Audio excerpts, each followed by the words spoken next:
Equity Mate. I will say this about investing. Everything you do learn is cumulative. What I learned at 20 is useful. Equity. Welcome to Equity Mates Investing, the podcast where we explore what's possible in the world of investing. My name is Bryce, and today we're back in the studio for the first time in 2024, going through our bold predictions and stock of the year. And as always, I'm joined by my equity buddy, Ren. How are you? I'm very good, Bryce. Good to be here. We have completely revamped our studios, so it feels strange. It does. If people want to watch on YouTube or on Instagram or TikTok, they'll see it. We've got these armchairs. Yeah. We're going hard on YouTube this year. Yeah, so come join us. We're going to try and go hard on YouTube. Yes, yeah.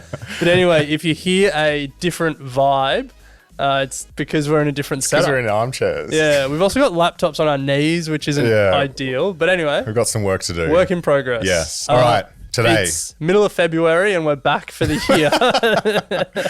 Yeah, admittedly doing bold predictions and stock of the year when we're, 6 weeks into it, markets are ripping, there's a lot going on. So we're going to have to kind of work around that with our bold predictions, but keen to get into it. However, there's some bigger news than what's going on in markets. You had a huge summer. Yep. Talk us through it. Nvidia is up. So I got engaged. Congratulations. Thank you. Very exciting. Yeah, very exciting. Alice and I getting married in December. Yeah, locked in. Yeah. Locked and loaded. Save the dates need to go out. Yes. So... But you've planned most of it? Yeah. Got it all sorted. Yeah. Music was the big headache, but we got there. What'd you end up deciding? There was a strong push towards DJ, but then we've come right back around and we're going band. Nice. Nice. Yeah. Well, congratulations. That's very exciting. And moved in. Moved house, yes. Yeah. Yes, settled and moved. So it's all happening. Yeah. Life got very real. Yeah. You've also moved into your place? Yes. Yeah. Had a big summer of DIY. Yeah. Bunnings #1 customer. Yes. I reckon I've been there 25 times in the last 6 to 8 weeks. Nice. Yeah. Harriet, my wife as well, is now fully confident on where everything is. We've got the app. Okay. Because it can be super overwhelming when you go in looking for one thing and there's like 75 aisles. Yeah. But once you get the hang of it, man, they literally have everything. I love that place. Yeah. It's good. Yeah. So I spent my summer building things, buying tools, getting a toolbox. Well, we went to a concert over summer and Bryce had everyone round to his place to show them the house and to have some pre-drinks before we went. And you had built 2 benches. Yes. Beautiful. And you painted the courtyard. It was really nice. But then at one stage, one of the benches falls over. Yeah, yes. Luckily, no one's sitting on it. And I think they were. Oh, that was the issue. I think what had happened was I'd looked up the dimensions for a bench seat and thought, when I started building it, I thought that seems too big.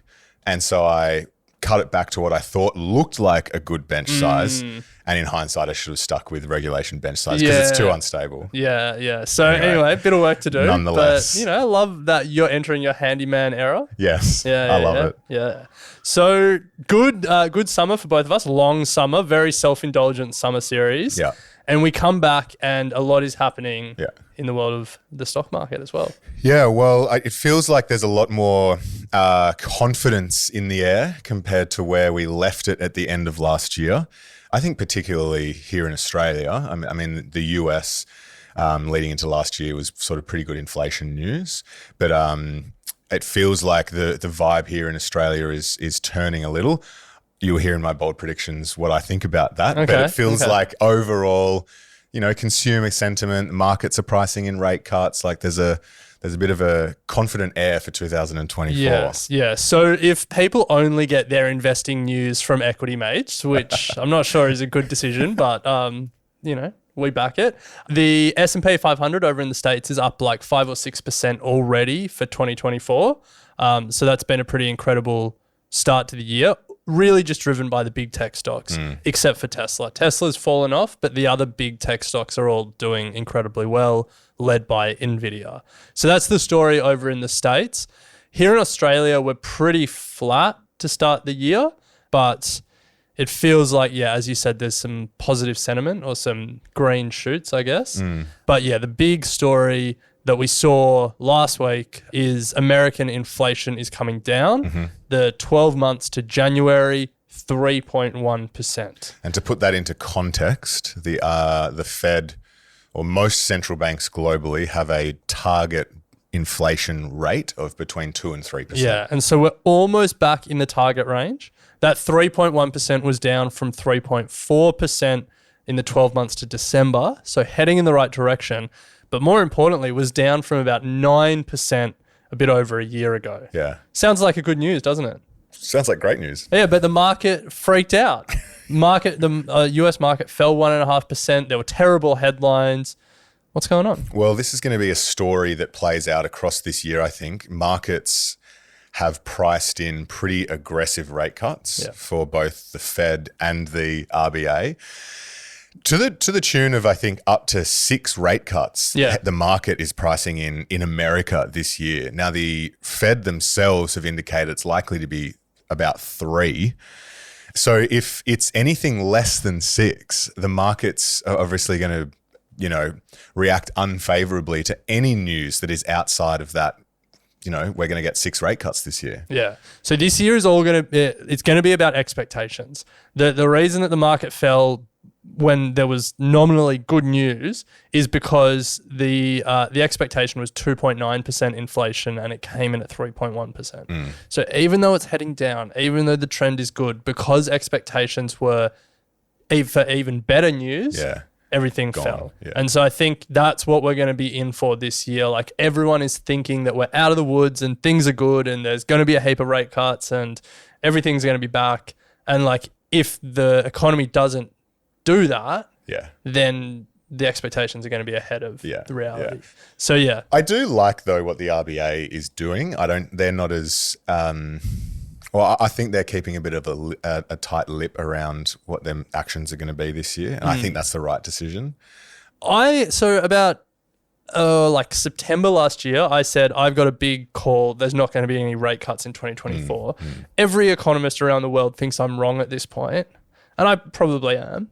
I have a habit of doing it, but I just don't think it's going to be as many rate cuts as people think. Like, when you get in the target band, that's not when you start cutting rates. Yeah. You start cutting rates when you go below the target band and you want to stimulate the economy. Yeah. Now, maybe we have a recession. Maybe consumer spending really does fall this year and we need the RBA to start stimulating the economy. Maybe that probably does happen, and then we see some rate cuts. Or we see inflation in the target band, the economy keeps ticking along, unemployment doesn't fall precipitously, consumer spending is okay, and this year is a bit of a holding pattern year. And we don't see too many rate cuts or rate rises, and we just sort of see that everything is sort of coming back to where it should be. I kind of think it's going to be the latter. Yeah, definitely. Well, let's use that as a point to move to bold predictions, Ren, because I'm sure a lot of this conversation will continue. But before we do, we just want to give you a bit of an update on how Equity Mates is going to change for the coming year and what to expect in your feed, because we've done a lot of work over the last sort of 6 months on figuring out what you guys really like listening to. The community survey is live, where we're getting feedback from you guys as well. And we're going to be releasing more episodes, but each with a bit of a different thematic over a week period. Yeah. So last year we were releasing 3 episodes a week. We're moving to 4 episodes a week. The schedule is going to be on Monday, you and I are going to chat about what's going on. And then on Tuesday, we're going to have an interview with an advisor or an expert, or we're going to be doing a buy or sell episode. Adam Keeley will be jumping behind the mic. And then on Thursday, we're going to do another episode where you and I chat about what's going on markets. Then on Friday, we will have another interview. Yes. Yeah. So more of Ren and I, more Ask an Advisor, more buy or sell. Just more. Just more, Yeah, but more there's- of what we know you guys are really enjoying. So please keep the feedback coming in. Well, and that's a perfect segue to if you have feedback on that structure, if you have thoughts on what we should be doing, what content you want to hear, what content you don't want to hear, the community survey is live now. The link is in the show notes or across all of our socials. This is your chance to tell us what you want and what you don't want for the year ahead. So please jump in and let us know. Oh, you also have a chance to win $500 if you complete the survey. Nice. All right. Well, with that, let's take a deep breath and then get into our bold predictions. All right, Bryce. Well, we are 7 years into the Equity Mates journey, and every year, out. I know. Far out. And every year we start the year with bold predictions. It seems to be a staple in the finance media industry. Everyone makes their predictions for the year ahead. Most people make them at the start of January. We're doing them midway through February. And we want these to be bold. Like, we don't, if you get all your predictions right, you haven't been bold enough. That's the rule of thumb here. So with that in mind, we've got 5 categories of predictions this year, and we're each going to make one prediction in each category. So the categories are macro, Aussie stocks, international stocks, weird and wonderful, and then as tradition dictates, we always finish with an AFL prediction. So let's get into it, and let's start with the macro. It's been the big theme in 2022 and 2023, inflation, interest rates, what's happening in the macro economy. What's your prediction for 2024? Wow. Okay. So I like that you set it up with it needs to be bold because Has to be this bold. this one is very low probability, but bold nonetheless. The headline that we will read is the markets have priced in hope rather than reality, and the RBA can't tame inflation. Talk is cheap. We have another rate rise in 2024. Okay. Yeah. So I think, and there's a little bit behind this. I still think a lot of the effects of the rate rises are going to come through. Now, that should obviously ease demand, but if you look in where inflation is still very sticky, there's still huge levels of demand and not enough supply. Services, housing, those are probably the 2 majors. Fuel is coming down, but I think that we are not in the same position that we are where the US is, which is close to a band of 2 to 3%. We're still in the 4s, and the US had a 5 in front of their interest rates. Yep. We're at its peak. And so there's an argument that, yes, we are slowly coming down, but is it going to be fast enough? Will the RBA have the patience, and will they be able to withstand political pressure? We need to go up again for them to then get to the point where we're on the same trajectory that the US is getting to. Nice. Yeah. Love it. All right. So my bold prediction in the macro space, Aussie house prices fell 4.9% in 2022. This is according to CoreLogic's National Home Value Index. Okay. Fell 4.9% in 2022 and then rose 8.1% in 2023. Okay. My bold prediction is 2024 will see house prices rise more than 2023. So more than 8%. 8.1%. Wow. Yeah. Well, here's a stat for you. There was a house around the corner from us, actually on the same street down the road, 4-bedroom. It had all been renovated and everything. And I think this was a tactic from the real estate agent, but he put it up for 2.2, which was just ridiculous. It just went for 3.6. Oh my God. Yeah. So like, Yeah. and the auction was huge. Yeah. And I can say this now as a homeowner, it's unsustainable and it's a bubble, and then there's the political pressure is growing. Something has got to change. Yeah. Yeah. Will it though? I don't We say know. this every year. There's a bit of pressure around negative gearing, but it's like you're going to lose the election if you mess with house prices. Definitely. I saw on the news the other day that Sydney, like the 30 to 40 bracket, 30 to 40-year-olds, leaving in droves. Yeah. Can't just need to leave. It's crazy. All right. Well, that is a conversation that we will have throughout the year, but they are our predictions. Let's move to Aussie stocks. What are you predicting for 2024? So there's been a 90% drop in the lithium price in the last 12 months. 90? Yeah. Wow. Yeah, 90% drop in the lithium price in the last 12 months. And just like, it happens in commodities and resources, when prices of commodities are high, everyone goes out and starts building mines. And there are now a lot of mines that are absolutely in trouble. Yeah. A lot. To the tune of some of the big players coming out asking for government bailouts to support these.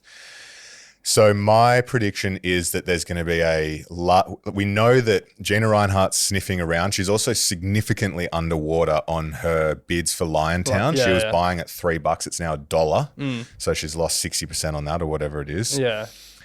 And we know that some of the big international players were sniffing around last year trying to buy. I reckon this year we're going to finally see a couple of major transactions or a roll-up of a lot of the small-time players in lithium. Yep. And potentially Gina will be involved in that. I think definitely Gina will be involved in that. That's not the bold part of the prediction, but love it. Nice one. All right. So for me, I am going to talk about another struggling part of the Aussie market, and that is free-to-air TV. The business model is just struggling. Yeah. Seven West had their report recently, and they just show how much advertising revenue has left the free-to-air space. We've got three major networks here. We've got Nine, owned by Nine, Seven, owned by Seven West, and then Channel 10, owned by American giant CBS. My prediction is we have a major transaction with at least one of the three free-to-air TV networks. It's not particularly bold because there's a lot of speculation that CBS is going to just cut 10. Yeah.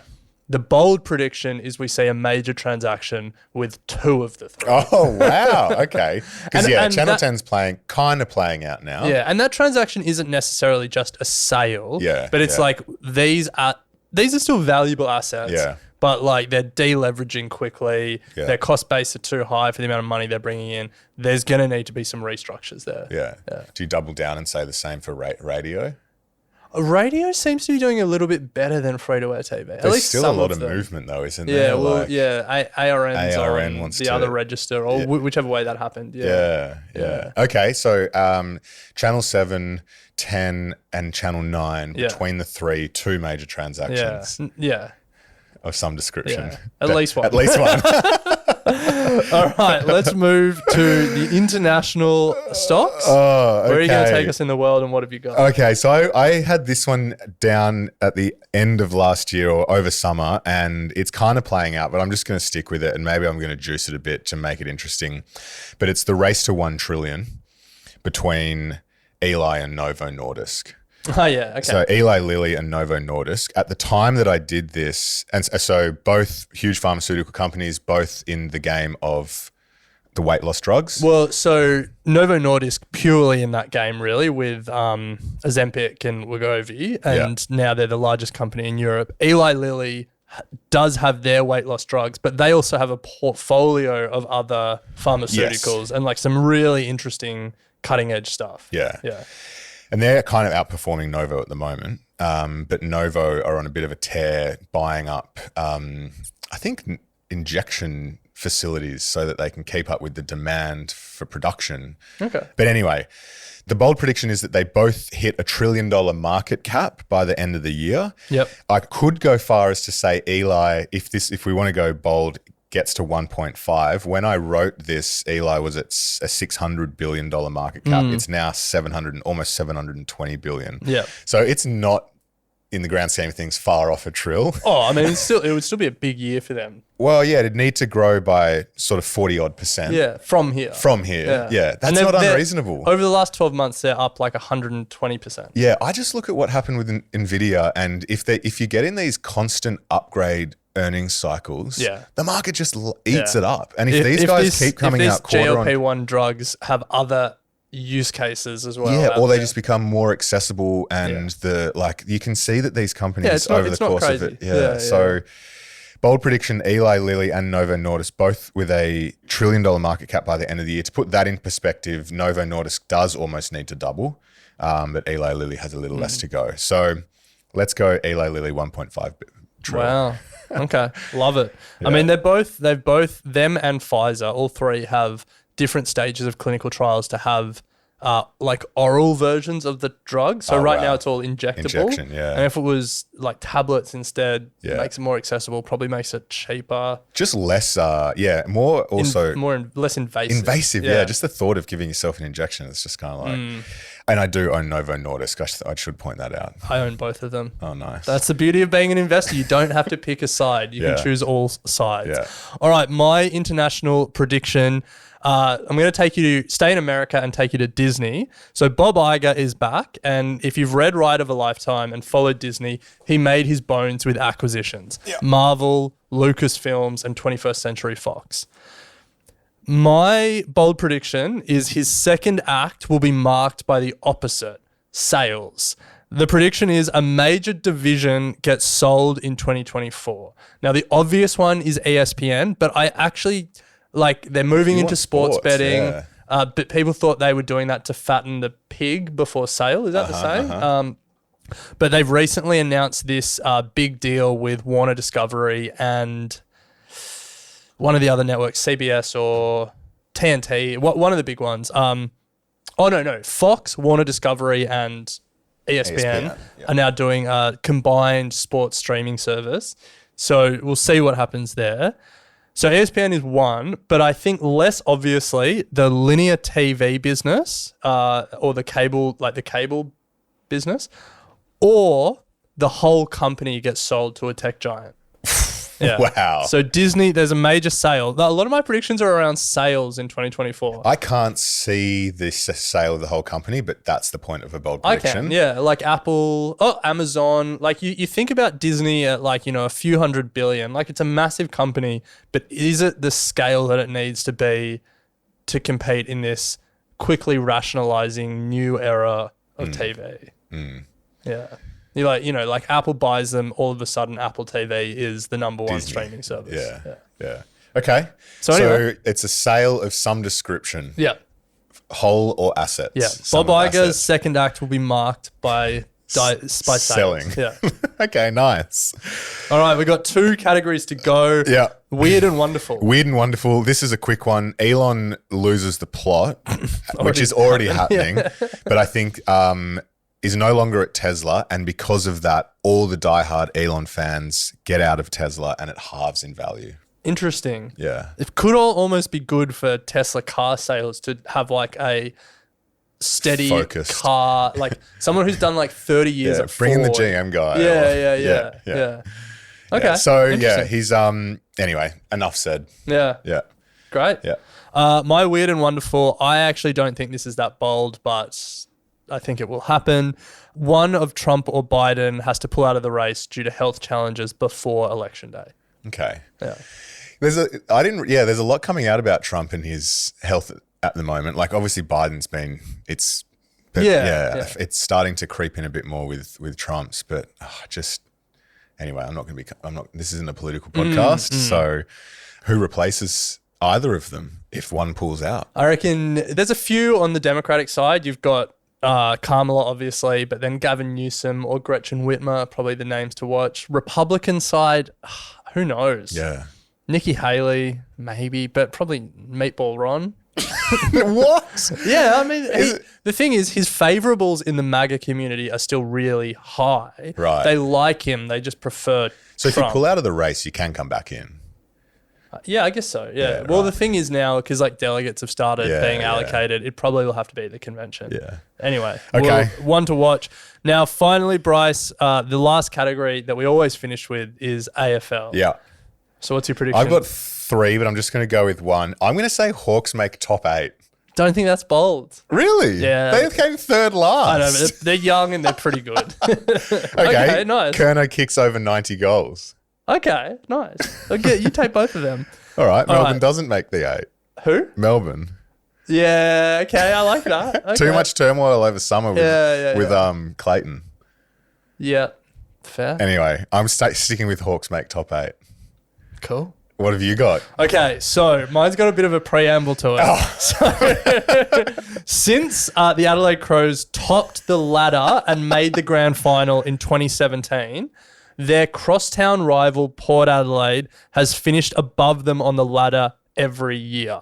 So some years they've both been right at the tippy top. Other years they've been, neither of them have made the 8. But since Adelaide topped the ladder in 2017, Port have finished above them for 6 years straight. Okay. In 2024, that changes and Adelaide finish above Port Adelaide. Okay, nice. Adelaide were decent last year. Port are on fire, but they always kind of crumble when it comes to the pointy Port always end. win the mid-season trophy. Yeah. They're always good to start the year. Yeah. God, I can't wait for it to kick off. I It know, is coming I know. pretty soon. Sydney looking very good with Brodie Grundy and Taylor Adams. Big time. Yeah. All right, well, those are the predictions. If you have a bold prediction, hit us up in our Facebook community. We'd love to hear from you. Join the conversation. Otherwise, we're going to take a very quick break and we'll be right back with our stock of the year. Welcome back to Equity Mates. It is time for our stock of the year competition. If you've just joined us for the last 5 years or thereabouts, Ren and I each pitch a stock at the start of the year to go head to head to see whose stock will finish on top at the end. Ren finally took the crown at the end of last year after 3 years of struggle. I used to be the kiss of death. My companies would halve in value. Is this the Adelaide Port Adelaide? Maybe. I don't know. So, yeah, we'll see how we go this year. Was that just an anomaly? Why don't you kick us off? Okay. We should say before we get started, this isn't financial advice. We don't know your personal circumstances. Do your own research, get professional advice if you need it. That we're just talking about these stocks for education and entertainment purposes only. Yeah. Now, obviously, based on bold predictions, there are a couple of stocks that I think are decent, Eli Lilly and co. But I thought I really found this one interesting. This is a company that I've used a fair bit over the last 12 months, and you may have as well. And I've found it super impressive no matter where I am in the world. In fact, it's changed the way that I used to do something, which was book accommodation. What, Airbnb? I used to book Airbnb. I used to go to Airbnb first when booking accommodation. Now I go without fail to booking.com. Oh, really? Yeah, without fail. And that led me down the path of being like, who owns this company? Because I'm super impressed with the mobile app and just the simplicity of it all. And yeah, it's a great tech offer. And it's owned by a company called Booking Holdings. The ticker is BKNG and it's listed on the NASDAQ. And it is a powerhouse in the travel industry. Okay, hit me with it. So it's a travel industry conglomerate and an absolute gorilla. It has a bunch of brands under its umbrella. It started in 1996, I guess as a holding company, and with a company called Priceline.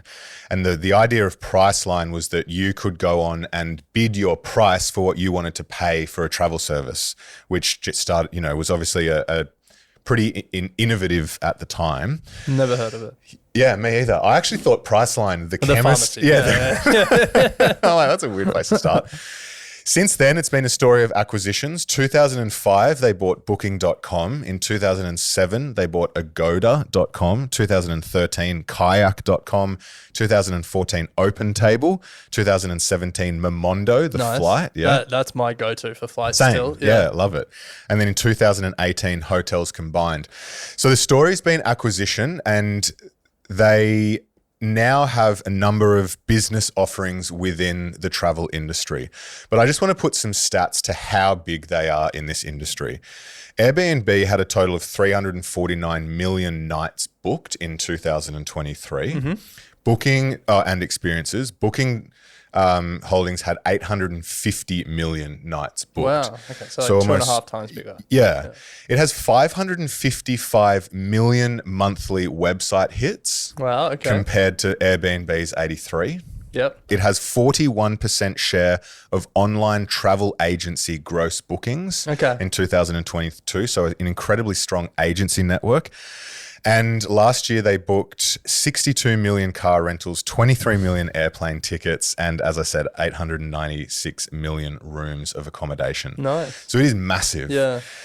And it's not just accommodation. So they have Booking.com, Agoda, and sort of rental cars for accommodation and experiences. But they also have Kayak and Momondo, which are these meta search companies that like aggregate other websites and give you like the opportunity to find the best prices. And they do experiences and activities with OpenTable, which is that online reservation for you if you were to book anywhere in Sydney or whatever. And then Hotel Combines and Fair Harbour. So they've been absolutely whacked during COVID, as you can imagine, but they are roaring back to life.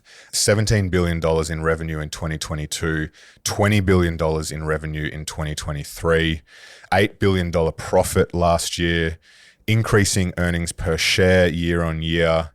So this is a company that has low debt. They are a serious player in the market, and I guess they're in this position at the moment where they're capturing market share and travel is rebounding, and they are an absolute dominant force. Yeah, nice. So the one sort of bear case I think I take with this is that they've run hard. They are at all-time highs right now. Yeah. So, where does it go from here? I would be hoping that they are going to be going into an earnings upgrade cycle over the next 12 months. But if you're to choose, those companies that are the best in its field and absolutely leading, then this is one of those companies, Booking.com. I also actually reached out to Adam Schwab, who's the founder of Luxury Escapes and a travel industry expert. And he said that they have huge scale benefit. He loves them as a company and is actually hates competing against them just because of how powerful they are. Nice. Yeah. There you go. So something I do use, if you don't use it, check it out. Nice. Booking.com. That's good. I like that. Yeah. Okay, nice. Interesting one. We'll track how that goes. Yes. So the one that I am going to bring. So for context, I was going to pitch Spotify. Okay. I think now that they have cleared the decks on their podcasting spend, I think their financials are going to look a lot better. And now that they're just going to become a podcasting platform rather than like try and produce their own, I think they can work on their podcasting UI and make it a better experience, because I think that really holds them back from being an all-in-one audio app. I think they're going to have some success with audiobooks, and obviously their music is just incredibly powerful. But the perils of doing this in mid-February is Spotify's already up like 25% year to date. And so, yeah, it was a bit like... That's great. Where are we measuring it from and what happens from here? So I started thinking about what other industries I want to play in, where else I want to go. And I'm doing an Australian company. So I guess the context here is America's love affair with gambling is growing. Yes. First, it was sports betting. That was the sort of last, maybe call it 5 years since it was started to be legalized. Now we're moving into the casino times. And a lot more states are allowing a lot more casinos. We saw Mark Cuban sell the majority stake in the Dallas Mavs recently to build a massive casino complex around the Mavs stadium. Like, that's sort of where we're trending, where the US is trending. And this Aussie company that I'm talking about is trying to ride that wave, and they're literally about to start launching their products with new casinos in Michigan and expect it to expand into New Jersey and Pennsylvania. Okay. Forget the idea that casinos are only in Las Vegas. America is going hard. The company I don't think you will have heard of. I'm hoping I can bring a new one to the table. It's called Light and Wonder. Never heard of it. Yeah. Okay, so ASX ticker LNW. It's also listed on the NASDAQ. It's a gambling company, so people can make up their own minds around ethical or unethical. And when I say gambling, I do mean large exposure to slot machines. So yeah, they've got... their gaming division does slot machines, table games, shuffling machines, and casino management systems. So it's really trying to ride this casino wave. It's also got a iGaming and like a mobile games division. But like, I think 64% of its revenue and 73% of its profit comes from casino gambling. So that's what we're talking about here. Nice. Now, why do I think it's an interesting company? So up until April 2022, it was known as Scientific Games, listed over in the States, based in Las Vegas. It was a roll-up. It had accumulated over $8 billion in debt, and it started to really struggle under the weight of that debt between sort of mid to late 2021 and mid to late 2022. As interest rates started to go up, its share price halved, and its interest bill rose to more than $600 million. It just couldn't service its debt. And so it sold. The current CEO, his quote was, It was like a Frankenstein accumulation of assets. We were trying to be the best lottery company, the best sports company, the best content, and ultimately a huge amount of debt. So it was unsustainable. It wasn't going well. So the major shareholders decided to sell, and they sold to a consortium of Australians, led by former executives of Aristocrat Leisure, Tony Korsanos and Jamie Odell. Don't know either of them, but also backed by Aussie fund manager Caledonia. Oh, yeah. And so that's why it's now listed in Australia and the US, because it's become a very Australian-led company.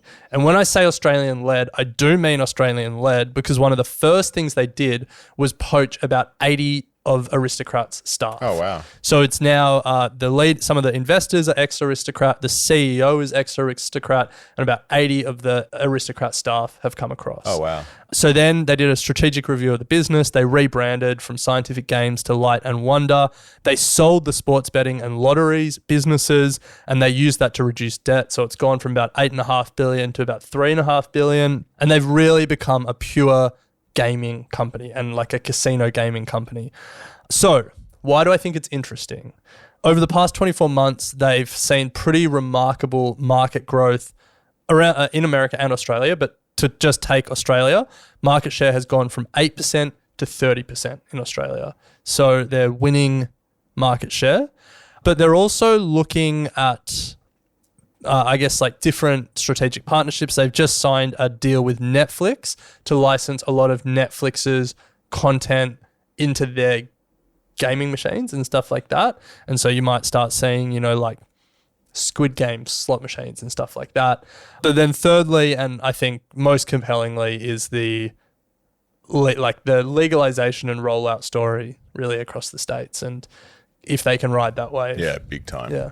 Huge addressable market. Yeah. So that's the company. And I think at its core, it's also a turnaround story. It's this company that was struggling and now they've really tried to rationalize what they're doing, get new people in, and what can they do. It has already run a bit. So that's the name of the game. Could be priced in. But I figured, if I'm going to lose stock of the year, I'm going to lose it with an interesting company that people haven't heard of. Yeah, it's good. What was it? Light and Wonder. Light and Wonder. Nice. All right. Well, we will take the performance from when we record, 15th of Feb. Yeah. And baseline it from there. May the best man win. Yeah. Nice. Sounds good. Well, that brings us to the end of our first episode back for 2024. If you've enjoyed it, please, if you can rate and review in your podcast app, that would be much appreciated. And also come and join us in our Facebook community. But Ren, we'll leave it there. We'll be back on Thursday. It's good to be back. You have been listening to an Equity Mates Media production. In the spirit of reconciliation, Equity Mates Media acknowledges the traditional custodians of country throughout Australia and their connections to land, sea and community. We pay our respects to their elders past and present and extend that respect to all Aboriginal and Torres Strait Islander peoples today. This podcast is intended for education and entertainment purposes. Any advice is general advice only and has not taken into account your personal financial circumstances, needs, or objectives. Before acting on general advice, you should consider if it is relevant to your needs and read the relevant product disclosure statement. And if you're unsure, please speak to a financial professional. The hosts of this podcast and their guests may have positions in the companies mentioned. Equity Mates Media operates under an Australian Financial Services Licence 540697.